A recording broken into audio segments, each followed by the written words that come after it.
সকাল বন্ধুরা, তো আজ সকাল থেকে আমি তোমাদের সঙ্গে আমার ডেলি ব্লগ শেয়ার করব। তো এই যে সকাল সকাল আমি উঠে স্নান করে নিয়েছি, বাসি কাজ সেরে নিয়ে এই যে আমার গোপুসোনাকে রাধা মাধবকে পুজো করেছি, ভগবানকে পুজো করেছি। এখানে আজ বৃহস্পতিবার, মা লক্ষ্মীকে স্নান করিয়েছি আর মা লক্ষ্মী ঘট বসিয়ে পুজো করেছি। তো কাল বৃষ্টি হচ্ছিল জন্য আর আমার মণ্ডপ আছে, এখানে মণ্ডপে পুজো করেছি। মণ্ডপে যে পুজো করেছি আমার মা মনসার মন্দির। আর এই যে বন্ধুরা, ভাত বসিয়ে দিয়েছি, ডাল বসিয়ে দিয়েছি। তো ভাত ডাল আমার হচ্ছে, আমি সবজি বানিয়ে নিয়ে রান্না করব। খুব কষ্ট করেই করতে হয় সব কিছু। তো পুজো করে এসে রান্না বসিয়েছি আমি। আর এই কালকের ভাতগুলো ছিল, তো ভাতগুলো আমি এখন দিয়ে দিচ্ছি। ভাত মা লক্ষ্মী হয়, নষ্ট করতে খুব গায়ে লাগে, সেই জন্য ভাতগুলো আমি দিয়ে দিলাম। আর জল বেশি হয়ে গেছে, জলগুলো নামিয়ে নিচ্ছি, ভাতের জলটা একটু বেশি দিয়ে দিয়েছি। আমি একদিকে আমি ডাল বসিয়ে দিয়েছি, তো ভাতটা আমি দিয়ে দিলাম, দিয়ে এই যে সব ফাঁকা করে নিচ্ছি। খুব ছোট জায়গা, যেহেতু আমার শ্বশুরবাড়ি ছেড়ে 2020-তে আমরা এই বাড়িতে 1 মাসের মধ্যে বাড়িটা করে আমরা পার হয়েছি। তো খুব ছোট জায়গা, সেখানে খুব কষ্ট করে আমাকে সব কিছু করতে হয়। এদিকে ডাল হয়ে গেছে আর এদিকে আমার ভাতও হয়ে গেছে। তো এখন আমি ভাত দিয়ে দেবো। তো এইভাবেই খুব কষ্ট করে আমার গোছানো সংসার ছেড়ে এসে আমি যে কি কষ্ট করে এখানে কাজ করছি শুধু ভগবান জানে। একটা সাজানো গোছানো দোতলা বাড়ি ছেড়ে আসার পরে তারপরে আমাকে কত কষ্ট করতেছে। তো এর ফাঁকে একজন আমাকে ডাকছিল, আমি চলে গেলাম বাইরে কথা বলতে। তো গিয়ে তার সঙ্গে একটু কথা বলে এলাম, কিন্তু ক্যামেরাটা অনই ছিল। তো আমি ক্যামেরাটা অফ করতে ভুলে গেছি। আমি নতুন, তো তোমাদেরকে ভালোবেসে ভিডিওগুলো ছাড়ার চেষ্টা করছি। তো ভাতটা একটু ফুটবে, ভাতটা দেওয়ার পরে ওয়েট করছি। আর এর মধ্যে আমাকে একজন ডাকলো বাইরে, তো আমি কথা বলতে গেলাম। তো অনেকেই আমাদেরকে খুব ভালোবাসে, তাদের ভালোবাসা যখন পাই খুব ভালো লাগে। তো কথা বলে এই যে চলে এলাম। তো এখন দেখো সবজি বানাতে বসে গেছি, ভাত উপর দিয়ে দিয়েছি আর এই যে সবজি বানাতে বসে গেছি। তো আজকে ফটাফট সকালে আমাকে 11টার মধ্যে ছেলে মেয়েকে খেতে দিতে হবে, সেই জন্য ছেলে মেয়ের পছন্দে কী কী খেতে ভালোবাসে সেগুলো আমি করার চেষ্টা করি। তো ছেলে মেয়ে দুজনেই খুব আলু ভাজা খেতে ভালোবাসে, তো সেই জন্য আমি দেখো আলু ভাজা বানিয়ে নিচ্ছি আর কষ্ট করে ইয়ে করছি। তো গ্যাসের উপরে ভাবে হাঁড়িটা রেখে দিয়েছি, তাতে হচ্ছে একটু পরে আমি উপর দিয়ে দেবো। তো সবজি বানাতে বসে তো তোমাদের সঙ্গে গল্প করছি বন্ধুরা।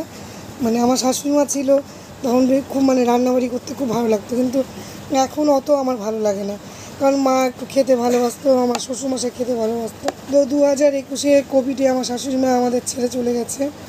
তো দেখো আমার রান্না করতেই ভালো লাগে না আমার তখন থেকে। তো এখন আমি করলা ভাজা হাজব্যান্ডের জন্য কেটে নিচ্ছি, বানিয়ে নিচ্ছি।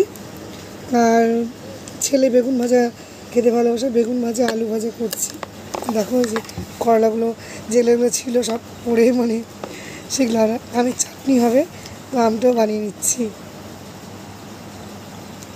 আমের চাটনি খেতে খুব ভালো লাগে এখন, যেহেতু এখন কাঁচা কাঁচা কাঁচা সব আম পাওয়া যাচ্ছে। আর এই নিচের আমটা আমি কালকে একটু বানিয়ে একটুখানি মুখটা কেটে রেখেছিলাম জন্য কেমন পাকা পাকা হয়ে গেছে। তো আমের চাটনি কেটে নিচ্ছি লম্বা লম্বা করে। তোমাদের কেমন লাগে আমের চাটনি খেতে? তো শাশুড়ি মা শ্বশুরমশাই থাকতো, আমি যখন চাটনি করতাম বড়া করে, কত রকম করে তিলের বড়া, পোস্ত বড়া, কত কিছু করেছি, কিন্তু এখন আমার রান্না করতেই ভালো লাগে না। মা খুব খেতে ভালোবাসতো, বাবা খেতে ভালোবাসতো, ভাত অল্প খাবে, কিন্তু এটা ওটা পদ সাজিয়ে দিতাম। মাঝে মধ্যে বলতো আমার গুরুদেবের মতো সেবা দিচ্ছে। যে আমের চাটনি হয়ে গেছে, আলু ভাজা, করলা ভাজা, পরে আমি ডুমুরের তরকারি আর থোর ভাজা করেছিলাম। তো এই যে ভাতটা উপর দিয়ে দিচ্ছি, এখানে উপর দিলে পরে সব মার পড়ে যায়, ওই জন্য ওখানে উপর দিলাম। তো দিয়ে এখন আমি ফটাফট ভাজা করে নেবো, ডাল সম্বর একদিকে দেবো। আর দেখো কড়াইগুলো নিয়ে কেউ খারাপ কমেন্ট করো না, আমার হাত ভাঙা, পাঁজরের হাড় ভাঙা, যার জন্য আমি কড়াইগুলো ডলে ডলে মাজতে পারি না, আমার প্রচণ্ড কষ্ট হয় বন্ধুরা।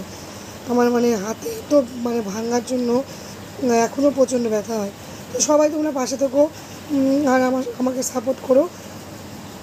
আমি এখন ফটাফট আলু ভাজা, ডাল এগুলো করে তাড়াতাড়ি প্রেশার কুকার থেকে ডালটা সম্মানে দেওয়ার জন্য মানে প্রেশার কুকারের ভাপটা বের করে নিচ্ছি। সবাই ভালোবাসা দিও। আমি প্রতিদিন ভিডিও বানানো অনুপ্রেরণা পাবো এবং তোমাদের জন্য ভিডিও বানাবো। তো এইটুকুটাই আজকে ভিডিও করেছি, বেশি করতে পারিনি। কারণ হচ্ছে বোঝে তো মেয়েদের ধরপট ছটপট কাজ, মানে ধরপট করতে ক্যামেরা অন করতে ভুলে গেছি। তো আমি নতুন সেহেতু আর আমরা নিরামিষ খাই জন্য আমাদের নিরামিষ রান্না আলাদা করতে হয়। কারণ ছেলেমেয়েরা যদি কোনো কিছু পেঁয়াজ বা ডিম খেতে চায় ওদের আলাদা করে দিতে হয়। তো আমার হাত ভাঙার পর থেকে আমি ডোলে কড়াই মাজতে পারি না, হাতে যন্ত্রণা হয়। যেহেতু আমি প্লাস্টার করিনি সেহেতু আমার খুব কষ্ট হয়। সবাই সঙ্গে থেকো, পাশে থেকো এবং আমাদের ভিডিও দেখতে থাকো। এরপরে আমি কী করেছিলাম, মানে দুপুরে রান্না করেছি, করে দুপুরে খাওয়া দাওয়া করে একটু রেস্ট নিয়ে আবার সন্ধ্যা পুজো করেছি, আরতি করেছি ভগবানের করে। তারপরে আবার রাতে আমরা স্বামী স্ত্রী মিলে বসে জব করেছি, করে তারপরে রান্নাঘরটা পরিষ্কার করে শুয়ে পড়েছিলাম। তো হরে কৃষ্ণ, রাধে রাধে। সকলে ভালো সুস্থ থেকে এবং সাপোর্ট করো। তোমাদের সাপোর্টে আমি এগোতে পারবো। আর আমার ভিডিও করার উদ্দেশ্য, বন্ধুরা বিশেষ করে আমার এই টিনের বাড়িতে আমার গোবিন্দের একটা মন্দির করার খুব ইচ্ছা। তো তোমরা যদি ভালোবাসা দাও তবে আমি সেটা নিজে করতে পারবো।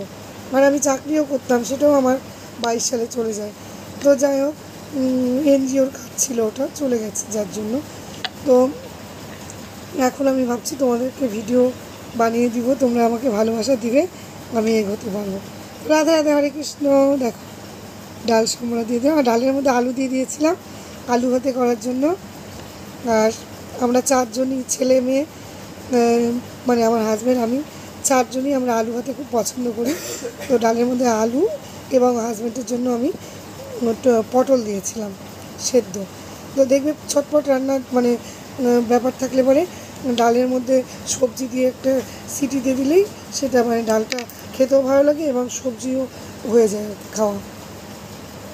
তো এইভাবেই দিনগুলো কাটাচ্ছি। মানে কোনো কষ্ট না, গোবিন্দ যা কিছু করে ভালোর জন্য করে। কয়েকদিন ডাল সময় দিয়েছি, একটু আলু ভাজা করে নিচ্ছি। আর কেউ করার অভ্যাস নেই আমার এরকম করে ভিডিও। ফার্স্ট তো কেমন হলো তোমরা কমেন্টে জানিও। আর সম্পূর্ণ রান্নার পরে দেখাতে পারলাম না, তো নেক্সট দিন থেকে দেখানোর চেষ্টা করব। সবাই সাথে থেকো, পাশে থেকো।